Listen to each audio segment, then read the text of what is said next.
কোটা সংস্কার আন্দোলনের ধাক্কা রেমিটেন্সে।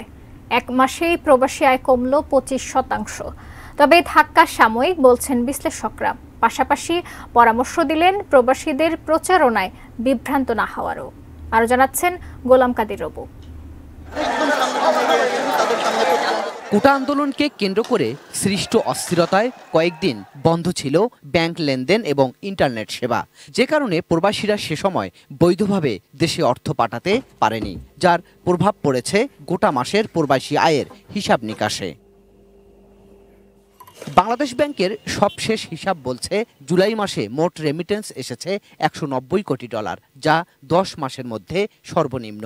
জুন মাসে রেমিটেন্স এসেছিল $254 কোটি।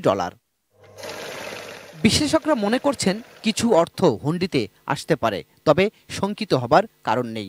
এখন চালু হয়েছে ইন্টারনেট সেবা, তাই ধরে রাখা রেমিটেন্স এখন প্রবাসীরা পাঠাবেন বৈধ পথেই। আমার দুইটা ড্রাইভার্স, একটা এক্সপোর্ট, একটা রেমিটেন্স, একটা ফরেন এইড বলেন। এতদিন হঠাৎ করে ডিসকানেক্টেড হওয়াতে অনেকেই যারা বাইরে আছেন তো হয়তো পরিবারের সঙ্গেও তাদের যোগাযোগ হয়নি। তারা একটু ইমোশনালি রিভেন হয়ে হয়তো অনেক কথাই বলে, কিন্তু আমার মনে হয় যে এই সিচুয়েশনটাও আবার নর্মালসির দিকে আসবে এবং আমার রেমিটেন্স ইনশাল্লাহ প্রভাবটা স্বাভাবিক হয়ে আসবে। হুন্ডির প্রবণতাকে যতখানি সম্ভব এটাকে কন্ট্রোল করা, দেশের প্রতি যে আমার যদি দেশ প্রেম থাকে তাহলে এই ইস্যুগুলো অনেক একটা ভেস্টেড কোয়ার্টার্স আছে যারা এদেরকে ইন্ধন যোগায়, এটা তো ঠিক না।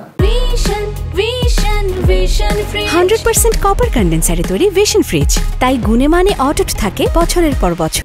দেশে রেমিটেন্স না পাঠাতে সোশ্যাল মিডিয়াতেও চলছে প্রচারণা, তবে তাতে বিভ্রান্ত না হওয়ার পরামর্শ দিচ্ছেন বিশ্লেষকরা। যখন থেকে আমাদের এই ক্রাইসিসটা শুরু হয় বা ডলার প্রাইসিং নিয়ে যখন এই গন্ডগোলগুলো শুরু হয়, তখন থেকেই কিন্তু এই গ্রুপটা কিন্তু অনেক সক্রিয় ছিল। যারা নাকি অবৈধ ব্যবসা করে তারা যে বললে আপনি কেন এত কম টাকা রেমিটেন্স পাঠান, আমার কাছে আসেন, আমি বেশি টাকা দিই, তো তখন স্বাভাবিকভাবেই আপনি সেখানেই যাবেন, তার কাছে আসবেন না। এর জন্য যারা দায়ী তাদেরকে কখনো গভর্নমেন্ট কোনো কিছু বলে, এবং তারা যে ইচ্ছাকৃতভাবে করে অনেক সময়।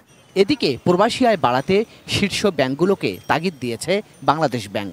পরামর্শ দিয়েছে কিছুটা বেশি দিয়ে প্রবাসী আয় সংগ্রহ করার। ব্যাংকগুলো তাই 120 টাকা দরে ডলার কিনলেও খোলা বাজারে বিক্রি হচ্ছে 125 টাকা দরে।